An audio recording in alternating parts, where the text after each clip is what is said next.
with a girl, you've lived your whole life, you know the perspective, you kind of understand maybe the way you see things a little bit differently. And did you imagine yourself with a girl, you think, just because you are a girl? Yeah, I did. I did. I think it's one of those things you just picture without knowing it. Picture yourself doing hair and things like that. Yeah. Buying dresses. Yeah.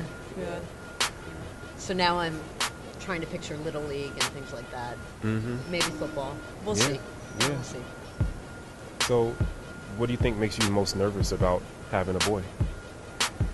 Education does not equal empowerment, and also that we cannot be dependent on politicians or leaders or anyone outside of ourselves and our homes to succeed.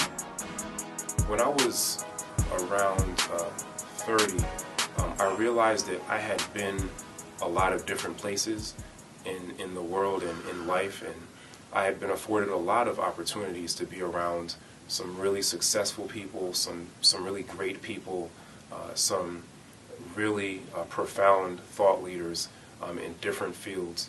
And I realized how fortunate I was, how blessed I was. All of those things that I did and things that I accomplished, they're great in isolation.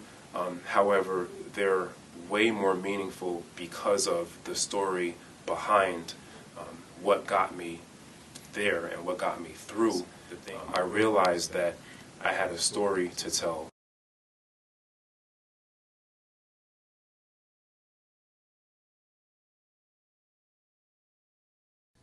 So I got an apartment, and it was then that I got pregnant with my daughter Annette, who, when she was about 13 months old, we went back to Barbados on vacation and took her.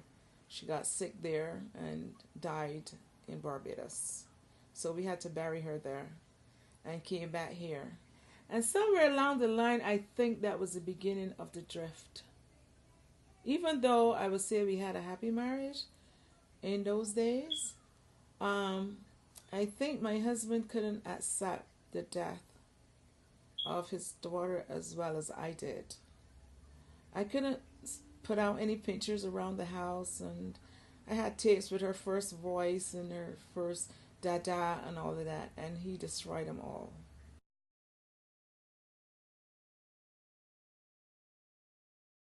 My mother and father never married.